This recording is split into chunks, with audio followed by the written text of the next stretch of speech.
എല്ലാവർക്കും നമസ്കാരമുണ്ട്. പുതിയൊരു എപ്പിസോഡിലേക്ക് എല്ലാവരും ഫോളോ ചെയ്ത് തുടങ്ങാൻ കാണുമെന്ന് വിശ്വസിച്ചുകൊണ്ട് നമ്മളൊരു അധ്യായത്തിൽ ഒരു കാര്യം സൂചിപ്പിച്ചിരുന്നു. ഞാൻ ഒന്ന് പറഞ്ഞിരുന്നു, നമ്മൾ പഠിച്ചിരിക്കുന്ന A for apple, B for bat ball, അങ്ങനൊന്നുമില്ല. നമുക്ക് വേണ്ടുന്ന 8ാം ക്ലാസ് മുതലൊക്കെ A for allow, B for brain, C for catch, D for develop, E for education, A for future. അത് പറഞ്ഞിരുന്നു. അപ്പോൾ അതായത് allow my brain to catch and develop with education for the future. അത് കഴിഞ്ഞ് ഇന്ന് നമ്മൾ നോക്കാൻ പോകുന്ന GHIJKL.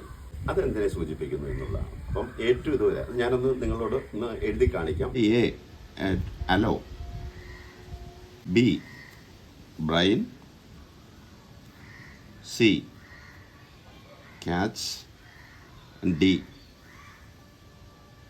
Develop, E education, F future. അതായത് allow my brain to catch and develop with education for the future. ഇനി നമ്മൾ ചെയ്യാൻ പോകുന്നത് ഇന്ന് GHIJKL. ഇതുപോലെ A to Z വരെ ഉണ്ടാവും. ഇന്ന് നമ്മൾ നോക്കുന്നത് GHIJKL. ജിക്ക് ഗൈഡൻസ് ആണ്. GUIDANCE. H honesty,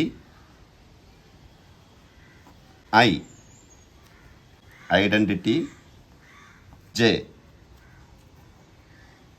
justice, K kindness, L level.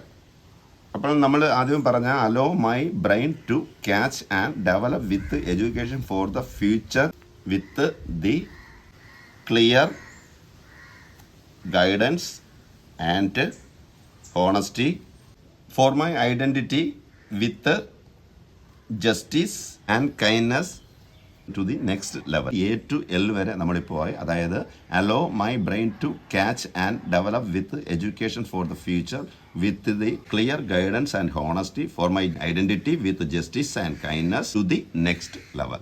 അപ്പോൾ ഞാൻ പറഞ്ഞിരുന്നു, അതായത് അതിൻ്റെ മലയാളത്തിൽ പറഞ്ഞു കഴിയുമ്പോഴത്തേക്ക് അനുവദിക്കുക എൻ്റെ തലമണ്ടയെ അദ്ദേഹം